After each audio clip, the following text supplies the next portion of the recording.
কিয়ামতের দিনে হিসাব নিকাশের পরে জান্নাতীরা যখন জান্নাতে পৌঁছে যাবে, জাহান্নামীরা যখন জাহান্নামে পৌঁছে যাবে, আল্লাহ তাআলা ফেরেশতাদেরকে বারবার ডাক দিয়া বলবেন, জাহান্নামের সরদার মালিক, 100 বছর হয়ে যাচ্ছে জাহান্নামের দরওয়াজা বন্ধ করে দিয়েছি, তুমি খুঁজে দেখো না জাহান্নামের ভিতরে আমার কোনো বান্দা আছেনি, যার ভিতর ঈমান ছিল, যার ভিতর ঈমান ছিল এমন কোন বান্দা আছে কিনা একটু দেখো। ফেরেশতা খুঁজতে থাকবে, জাহান্নামে কোথাও খুঁজে পাবেন আল্লাহ নাই, কাউকে খুঁজে পাচ্ছি না। আল্লাহ তাআলা বলবেন আবার দেখো। ফেরেশতা খুঁজতে খুঁজতে জাহান্নামের একেবারে নিচে গিয়ে, একেবারে নিচে, যার নিচে আর কিছু না এমন জায়গায় গিয়ে দেখবেন দুটা পাথরের চিপায় একটা রূহ পড়ে চিৎকার করে শুধু বলছে, ইয়া হান্নান, ইয়া হান্নান, ইয়া মান্নান, ইয়া হান্নান, ইয়া মান্নান। দুটা পাথরের চিপায় পড়ে চিৎকার করে ডাক দিচ্ছে জাহান্নামের নিচে। ফেরেশতা আল্লাহ তাআলাকে ডাক দিয়ে বলছেন, আল্লাহ তাআলা একটা রূহ চিৎকার করে করে ডাকছে। আল্লাহ বলবেন, এর অন্তরের ভিতরে সরিষার দানা পরিমাণ ঈমান ছিল, গুনাহ করেছে, নাফরমানি করেছে, আমার হক নষ্ট করেছে, আমি ক্ষমা করে দিয়েছি, তোমরা আমার বান্দাকে উঠাও, আমার বান্দাটাকে জাহান্নামের অতল গহ্বর থেকে উঠাইয়া জীবন নদীতে গোসল করাইয়া, পাক সাফ করাইয়া, হায়াতের সাগরে গোসল করাইয়া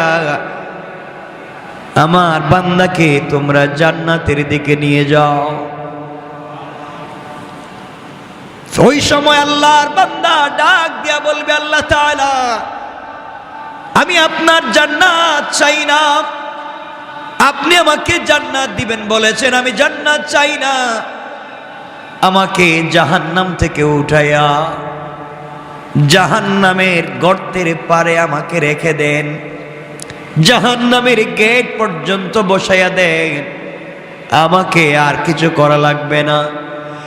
আল্লাহ রাব্বুল ইজ্জতুল জালাল জানতে চাইলেন, গোলাম দীর্ঘ বৎসর থেকে আমার কাছে শুধু চিল্লাচ্ছ আর ডাকতেছো, কোনো জিনিস জীবনে আর চাইবা না, তোমাকে জাহান্নাম থেকে উঠাইয়া দিলে আর কোনো জিনিস চাইবা না, ও বান্দা তোমাকে কি জাহান্নামের উপরে উঠাইয়া দিলে চলবে?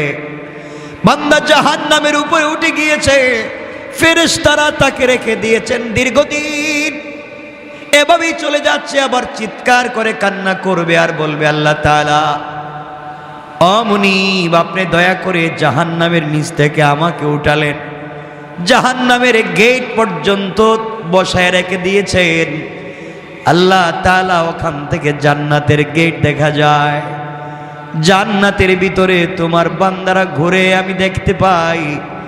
আল্লাহ তোমার কাছে জীবনে আর কিছুই চাইব না, তুমি কি আমাকে একটু জান্নাতের গেটের কাছাকাছি নিয়ে দেবা, আমাকে তুমি জান্নাতের কাছ পর্যন্ত পৌঁছায়া দাও, আমি ওখানে বসে বসে বসে বসে বাকি সময়টুকুন কাটাইয়া দিতে চাই। আল্লাহ তাআলা বলবেন, বান্দারে এটাই কিন্তু তোমার চাওয়া শেষ, আর চাইতে পারবা না, তোমার অন্তরের ভিতরে সরিষার দানা পরিমাণ নেক আমল ছিল, রব তোমাকে জাহান্নাম থেকে উঠে দিয়েছি, এরপরে তুমি চাইলা জান্নাতের কাছাকাছি গেট পর্যন্ত পৌঁছে দিলাম, যাও। ওখানে তাকে পৌঁছে দেওয়া হলো। জান্নাতের গেট যখন খুলে দেওয়া হয়, জান্নাতের নিয়ামতের সুবাসগুলা তার বডিতে লাগে। আল্লাহু আকবার বলেন। তার বডিতে জান্নাতের সুবাস লাগতে থাকে, জান্নাতের নিয়ামতগুলা লেগে যায়। জান্নাতের ভিতরে তাকায়া দেখে তার কত বন্ধু দুনিয়ার জমিনে ঠিক মতো সালাত পড়েছে, সে ঠাট্টা বিদ্রুপ করেছে, সে তার পাশের দোকানি নামাজ পড়ার কারণে আজকে জান্নাতি।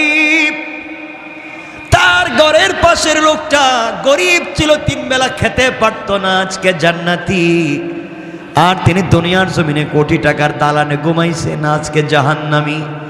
তাকাইয়া দেখতেছে কত গরিব মানুষ জান্নাতে ঘুরে, তার সহপাঠী কত বিজনেসম্যান জান্নাতে ঘুরে, সে জাহান্নাম থেকে উঠে আসছে, জান্নাতের গেটে বসে বসে কান্দে।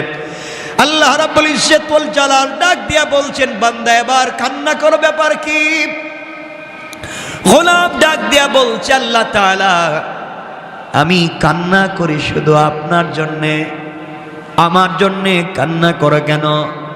আয় আল্লাহ তাআলা এই জন্যে কান্না করি, আমি তো গুনাহগার, আপনার নাম তো আজিজুল গফফার। আয় আল্লাহ তাআলা আপনি আমাকে জাহান্নাম থেকে উঠিয়ে দিয়েছেন, জান্নাতের গেট পর্যন্ত পৌঁছে দিয়েছেন। আয় আল্লাহ তাআলা এত কিছু আপনি আমাকে করে দিয়েছেন, আমি জীবনে আর কোনো জিনিস চাইব না। আল্লাহ রাব্বুল ইজ্জত ওয়াল জালাল বলছেন, তুমি তো বারবার বলতে চাইবা না, আবার চাও। এবার বান্দা বলছে, আল্লাহ তাআলা আমি তো গোলাম, আমি তো বারবার ওয়াদা ভঙ্গ করতে পারি, আমি তো গুনাহ করতেই পারি, আমি কথা বলে কথা না রাখতে পারি, কিন্তু সৃষ্টির মধ্যে একমাত্র যিনি আমাদের রব, আর পুরা দুনিয়া তার সৃষ্টি, রব কাউকে কোনো ওয়াদা দিলে সেই ওয়াদাকে ভেঙে দেয় না। আল্লাহ জান্নাত কত সুন্দর দেখা যায়, তোমার কাছে আমি জান্নাত চাই না, জান্নাতে বসবাস করার কথাও বলি না, আমাকে একটা বার জান্নাতের ভিতরে দেখবার সুযোগ দাও, আমি জান্নাতের ভিতরে যাব, জান্নাত দেখে কথা দিলাম, ওয়াদা দিলাম বের হয়ে আসবো, যদি বের না হতে চাই আপনি ঘাট ধরে আমাকে বের করে দিবেন, আমাকে একটা বার ভিতরে ঢুকবার সুযোগ দেন। আল্লাহ বললেন, বান্দারে এবারই কথা শেষ। কয় আল্লাহ আমিও তোমার কসম খায় বললাম এবারই কথা শেষ। সুবহানাল্লাহ বলবেন। আল্লাহ বলেন এবারই কথা শেষ, আর কোনো জিনিস চাইতে পারবে না, ঢুকলেই বের হওয়া লাগবে। বান্দা বলছে, আল্লাহ আমিও কথা দিলাম, এবার কথা বলা শেষ, আর কোনো দিন চাইব না। আল্লাহ তাআলা বললেন, যাও তুমি জান্নাত দেখে আসো।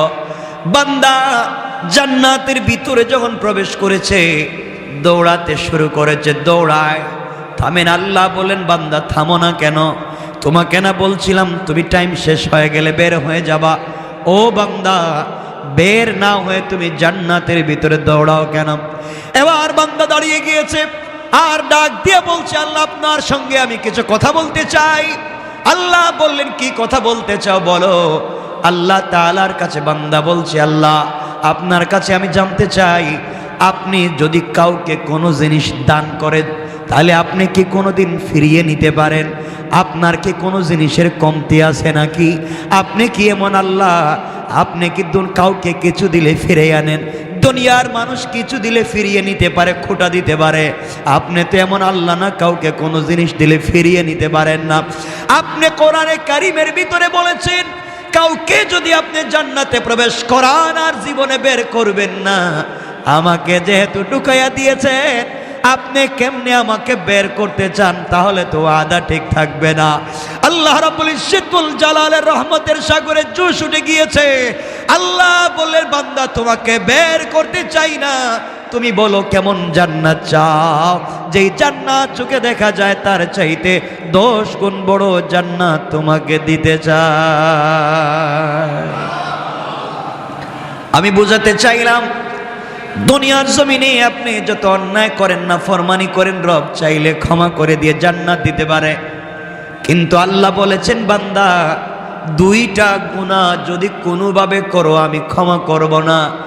2 গুনাহ করলে আল্লাহ তাআলা বলেছেন ক্ষমা করবেন না, বাকি সব তিনি ক্ষমা করে দিতে পারেন। 1 নাম্বার গুনাহ হলো বান্দার হক। বান্দার হক যদি আপনি নষ্ট করেন, বান্দাকে যদি আপনি কোনোভাবে কষ্ট দেন, লেনদেন করেন, টাকা পয়সা মেরে খান, জায়গা জমিতে ভুলভাল দলিল করেন, কারো জায়গা ইচ্ছা মতো দখল করেন, মানুষকে কষ্ট দেন, মানুষের রাস্তা বন্ধ করেন, সারাদিন চিন্তায় থাকেন কেমনে মানুষকে কষ্ট দিবেন, সারাদিন পরামর্শ করেন কেমনে অমুককে তমুককে কষ্ট দেওয়া যায়। দুনিয়ার জমিনে কোনোভাবে যদি আপনার কাছ থেকে সরিষার দানা পরিমাণ কোনো বনি আদম কষ্ট পায়, আল্লাহ তাআলা বলছেন আমি ক্ষমা করব না। এই বিচার আমার কাছে নাই। সে বদলা যদি নিতে চায়, সে ক্ষমা না করা পর্যন্ত আমি তোমাকে ক্ষমা করব না। ও বান্দা, তুমি যদি 1000 কোটি টাকা দান করো, শত শত মসজিদ বানাইয়া দেও, 1000 বার আমার ঘর তওয়াফ করতে যাও, আর সরিষার দানে পরিমাণ বান্দার হক থাকে, আমি কিন্তু ক্ষমা করতে পারবো না। সুতরাং দুনিয়ার জমিন থেকে জান্নাত পর্যন্ত যেতে হলে 1 নম্বরে বান্দার হক থেকে নিজেকে বাঁচিয়ে রাখতে হবে। কথা বলেন না কেন? বান্দার হক নষ্ট করা যাবে না, বান্দাকে কোনোভাবে কষ্ট দেওয়া যাবে না, মানুষকে কোনোভাবে কষ্ট দেওয়া যাবে না, টাকা খায়া গ্রামের বিচার করা যাবে না, জায়গা জমি দখল করা যাবে না, ভাই বোনকে ঠকানো যাবে না, মা বাপকে ঠকানো যাবে না, স্ত্রী সন্তানকে ঠকানো যাবে না, আত্মীয় স্বজনকে ঠকানো যাবে না। যার যে হক আছে হক আপনি পৌঁছে দিবেন। কারো উপকার করতে না পারেন, ক্ষতি করতে যাবেন না। কারণ বান্দা, আল্লাহ তাআলা বলে দিয়েছেন, বান্দার যখন হক নষ্ট করা হয়, যে হক নষ্ট করে তার নাম জালেম, যার হক নষ্ট হয় তার নাম মাজলুম। আর আল্লাহ রাব্বুল ইজ্জত ওয়াল জালাল বলে দিয়েছেন, কিয়ামতের দিন কোন জালেমের দিকে আমি তাকাবো না, কোন জালেমের কথাও শুনবো না, আর মাজলুম যে হবে তার হিসাব নিব না, বিনা হিসাবে জান্নাত দিতে চাই। সুবহানাল্লাহ, জুড়ে বলেন। এই জন্য দুনিয়ার জমিনে চলার পথে আমরা যদি ঠকে যাই, কেউ যদি আমাদেরকে কষ্ট দিয়ে থাকে, আমাদের হক নষ্ট করে থাকে, আমাদের জায়গা জমি দখল করে থাকে, আমাদের টাকা পয়সা মেরে খেয়ে থাকে, আমাদেরকে কষ্ট দিয়ে থাকে, সুযোগ থাকলে ক্ষমা করে দিবেন। হয়তো আল্লাহ আপনাকে বড় করে দিবেন, কিয়ামতের দিন হয়তো আপনি তাকে ক্ষমা করবেন না। আপনাকে যদি কেউ কষ্ট দেয় আর আপনি যদি মাজলুম হয়ে যান, গভীর রাত্রে হাত উঠে চুপ থেকে পানি ছেড়ে দেন। আল্লাহ রাব্বুল ইজ্জত ওয়াল জালাল বলেছেন, কোন জিনিস দিয়া আমার তখতে তৌসকে, আমার আরশে আজিমকে কাঁপানো যায় না, কিন্তু মাজলুমের চোখ থেকে 1 ফোঁটা পানি পড়ে গেলে আমার পুরো আরশ যেন কেঁপে যায়। এই জন্য 1 নম্বর, কোনোভাবে কোনো কৌশলে কোনোভাবে বান্দার হক নষ্ট করা যাবে না। যার যত হক আছে, যার যত প্রাপ্য আছে তাকে পৌঁছে দেওয়া লাগবে ইনশাআল্লাহ। সবাই বললেন না? যার যে প্রাপ্য আছে পৌঁছে দিবেন, হক নষ্ট করবেন না। আপনি বড় মানুষ, আপনি এলাকার বড় মানুষ, আপনি বাড়ির বড় ভাই, আপনি জায়গা জমি নিজের নামে নামজারি করালেন, প্রিন্ট করালেন, দলিল করলেন, বুয়া বানালেন, আপনি জায়গা জমি দখল করলেন, সব বাড়িতে থাকবে, সব দুনিয়ায় থাকবে, আপনাকে কিয়ামতের দিন হিসাব দেওয়া লাগবে। এই জন্যে এগুলা সব ভুলে যান, মানুষকে কষ্ট দেওয়া যাবে না। আজকাল গ্রামগঞ্জে দেখবেন মানুষকে, বা ঢাকা শহরেও দেখবেন মানুষকে যারা কষ্ট দেয়, মানুষের হক যারা মেরে খায়, ইন্তেকালের সময় কিন্তু তাদের বহুত কষ্ট হয়। কথা বলো, এটা বহুত কষ্ট। মানুষের হক নষ্ট করলে মরার সময় কষ্ট হবে। তাহলে 1 নম্বর, বান্দার হক নষ্ট করা যাবে, বলেন না যাবে। 2 নম্বর, শিরিক করা যাবে। আল্লাহ রাব্বুল ইজ্জত ওয়াল জালাল বলেছেন, ইন্নাহু মাইয়ুশরিক বিল্লাহ ফাকাদ হারামাল্লাহু আলাইহিল জান্নাহ ওয়া মাওয়াহুন নার। আল্লাহ রাব্বুল ইজ্জত ওয়াল জালাল বলে দিয়েছেন, যারা আমি আল্লাহর সঙ্গে শরীক করলো, হারামাল্লাহু আলাইহিল জান্নাহ, তার জন্য জান্নাত একেবারে হারাম। ওয়া মাওয়াহুন নার, তার অরিজিনাল ঠিকানা জাহান্নাম। ওয়া মা লিয-যালিমিনা মিন আনসার, কিয়ামতের দিনে কেউ তাকে সাহায্য করতে পারবে না। তাহলে বোঝা গেল, শিরিক করলে অরিজিনাল ঠিকানা জাহান্নাম, পাবলিকের হক মেরে খাইলে অরিজিনাল ঠিকানা, বলেন কেউ মাফ দিবে? কেউ মাফ করাবে? আল্লাহ মাফ দিবেন? শিরিক মাফ হবে না। মানুষের হক মাফ হবে, মাফ করাতে চাইলে দুনিয়ায় মৃত্যুর আগে যার হক নষ্ট করছেন তার হক তাকে পৌঁছে দেন। আপনারা মনে করছেন আস্তাগফিরুল্লাহ আস্তাগফিরুল্লাহ আস্তাগফিরুল্লাহ, এটার নাম মনে হয় তওবা। এটা তো ভুয়া জিনিস। পাবলিক রে মাইরা খাইয়া সারাদিন আস্তাগফিরুল্লাহ বলি, পাবলিক রে ঠকাইয়া রাত দিন আস্তাগফিরুল্লাহ বলার মধ্যে কোনো সওয়াব, বলেন কোনো সওয়াব?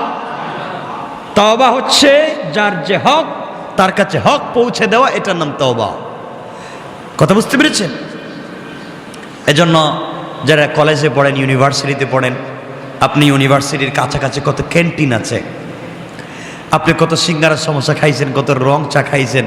আঙ্কেল বিল দিমুনে, এই যে দিমুনে বলছিলেন আর নাই, হয় না এগুলা? আমরাও তো পড়ে আসছি। বিকালে নাস্তার টাইমে চা খাইছেন দিমুনে, আগামী মাসে আব্বা টাকা পাঠাইলে কই? হয়তো আপনি এখান থেকে চলে গিয়েছেন, অন্য জায়গায় চাকরি নিয়েছেন, আপনি সব ভুলে গিয়েছেন, হয় না এগুলা? আপনি এখানে একটা বাসা ভাড়া নিয়েছেন, এক মুদি দোকান থেকে আপনি হয়তো কোনো জিনিস 2, 4, 5, 10, 20 টাকা নিয়েছেন, ভুলে গিয়েছেন। এই যে হক, মাফ হওয়ার কোনো সম্ভাবনা নাই, কোনো সম্ভাবনা নাই।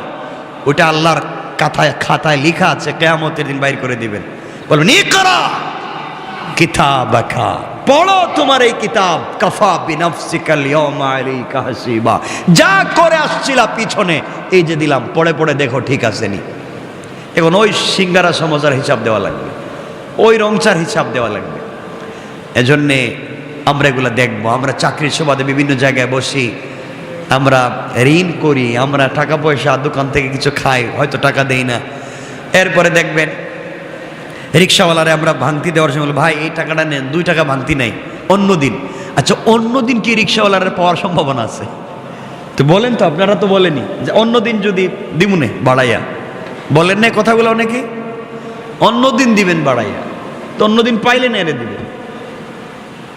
এটা করবেন না। পাবলিকের হক বড় সেন্সিটিভ ব্যাপার। কোনো তাহাজ্জুদে কাজ হবে না, কোনো সাজদায় কাজ হবে না, কোনোভাবেই কাজ হবে না। এগুলো মাফ নিতে হয়।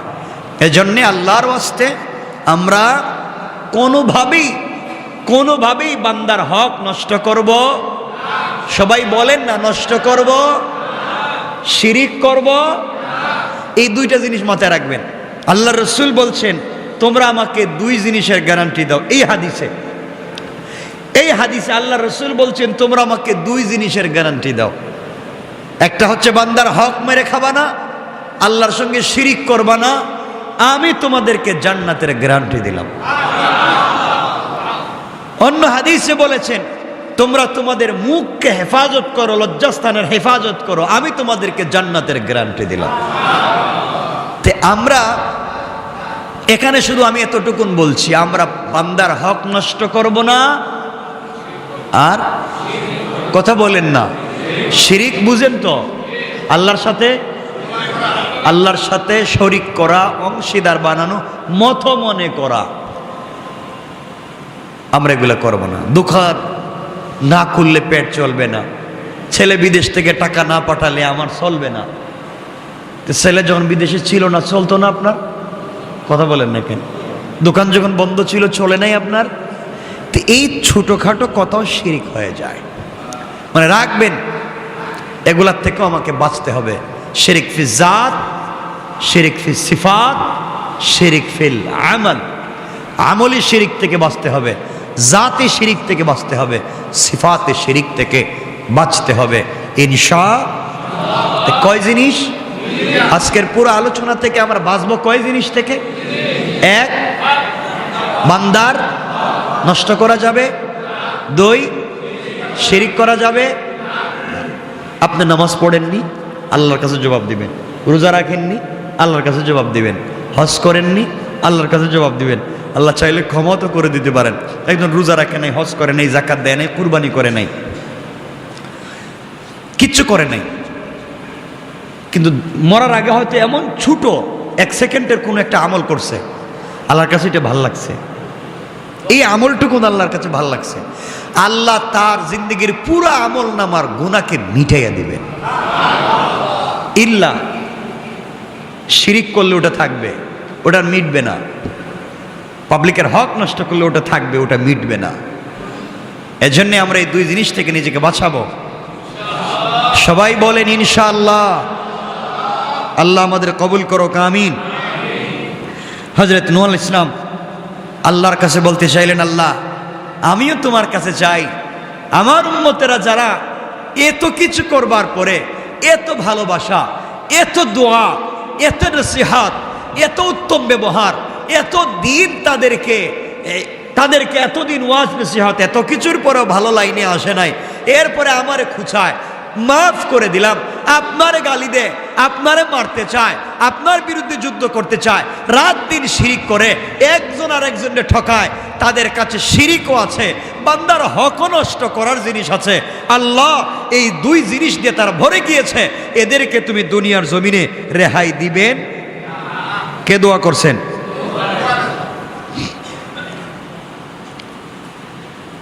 আল্লাহ বলছেন কি হয়েছে?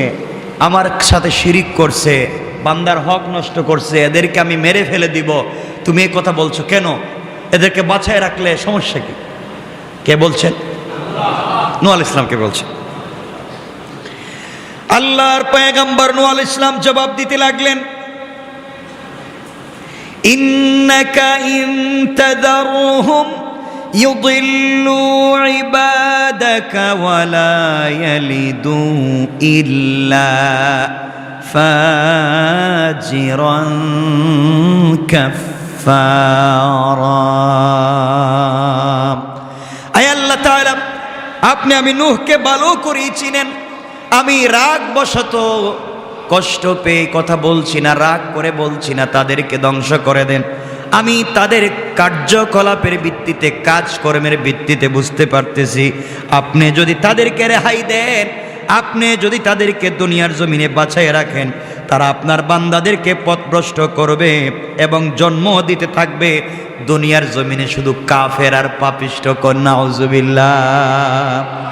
আয় আল্লাহ তাআলা, এরা শিরিক করে, এরা বান্দার হক নষ্ট করে, জীবন্ত সন্তানকে পুড়িয়ে মারে, বাবা ছেলের হক মারে, মা মেয়ের হক মারে, ভাই ভাইয়ের হক মারে, নারীরা সব চরিত্রহীন হচ্ছে, পুরুষেরা নির্লজ্জ হয়ে যাচ্ছে।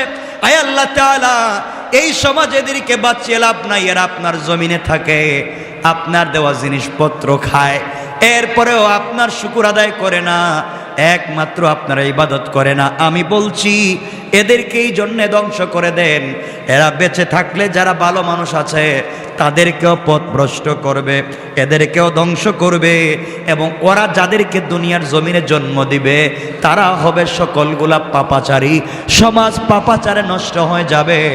আপনার সৃষ্টি সমাজ নষ্ট করতে চাই না, এই জন্যই খারাপ লোকগুলাকে ধ্বংস করে দেয়। তাহলে মানুষ যদি খারাপ হয় তাহলে জন্ম দেয় খারাপ। কথা বলে না কেন? এখান থেকে বুঝতে পারলাম নূহ আলাইহিস সালাম আল্লাহর কাছে বলছেন, আল্লাহ এরা তো খারাপ লোক, এরাও জন্ম দিবে খারাপ লোক, তাহলে সমাজে খারাপ লোকের বসবাস বেড়ে যাবে, এই জন্য আপনি এদেরকে ধ্বংস করে দেন। কি করে দেন? এখন আমাদের সমাজে খারাপ লোক নাই, একবারেই নাই, খারাপ লোকের অভাব নাই। এই জমিন কেমনে যে আছে একমাত্র আল্লাহ জানেন, কেমনে জমিন টিকিয়ে রেখেছেন একমাত্র আল্লাহ জানেন। সুতরাং আমরা যারা আছি, আমরা আল্লাহর ওয়াস্তে খারাপ কাজ করব না, বলেন না ইনশাআল্লাহ।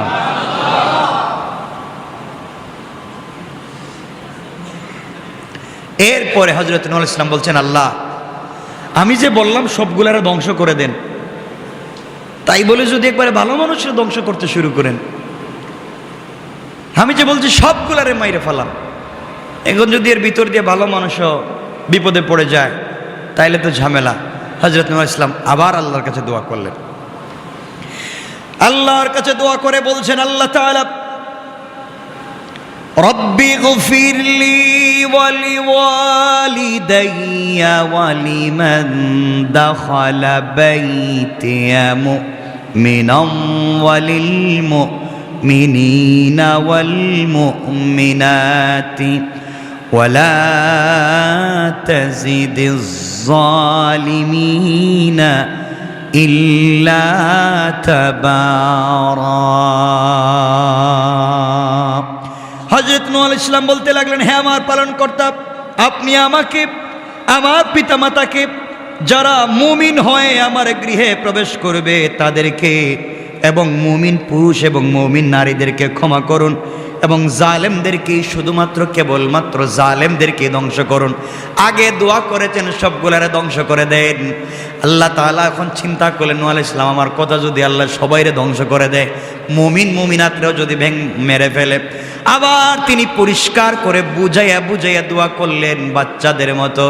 বাচ্চা যখন বাবার কাছে কোনো জিনিস চায়, বাবা বলেন বুঝি নাই, এ সুন্দর করে বুঝাইয়া তার নিজের ভাঙ্গা ভাষা দিয়ে বুঝাতে চায়।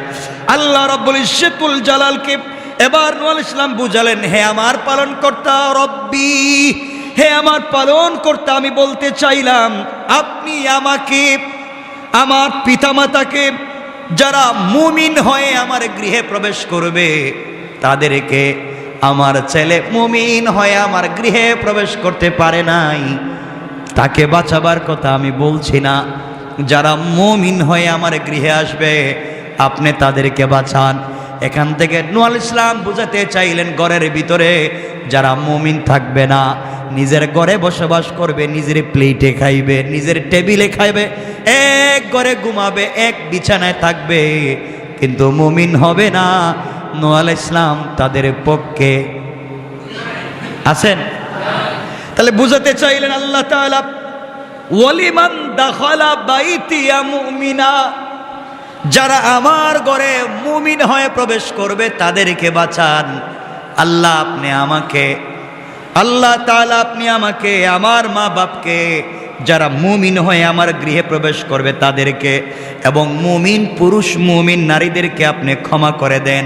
আর ধ্বংস করেন শুধু ওয়ালা তাজিদিজ জালিমিনা ইল্লা তাবারা। আয় আল্লাহ, ধ্বংস যদি করে দিতে হয় একমাত্র জালেমদেরকে কেবল ধ্বংস করে দেন, বলেন নাউজুবিল্লাহ। তাহলে আমরা আলোচনার শুরুতে বলছিলাম যদি কেউ জালেম হয়ে যায়, আল্লাহ বলছেন তাদের সাথে কোনো সম্পর্ক কিয়ামতের দিন নাই। নূহ আলাইহিস সালাম এখানে দোয়া করতেছেন, আল্লাহ ধ্বংসই যদি করতে হয় সব জালেমরে ধ্বংস করো।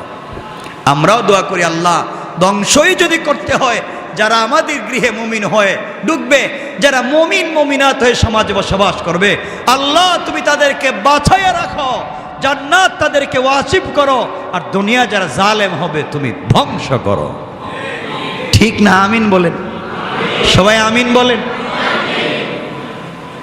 আমরাও জালেম থেকে বেঁচে থাকতে চাই, আল্লাহ আমাদেরকে হেফাজত করুক, বলেন আমিন। এটা হচ্ছে সূরা নূহের শেষ আয়াতগুলোর অনুবাদ। এরপর থেকে আল্লাহ তাআলা সূরা জিন শুরু করবেন, কুল উহিয়া ইলাইয়া বলে আল্লাহ তাআলা আর একটা সূরা শুরু করতে যাচ্ছেন।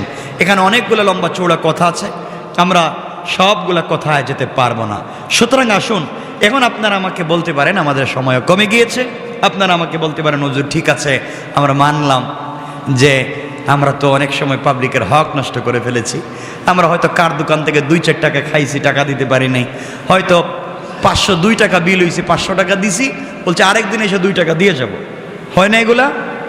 আর যাইও নাই, দেইও নাই, গেছি হয়তো মনে নাই, এগুলা কি হয়?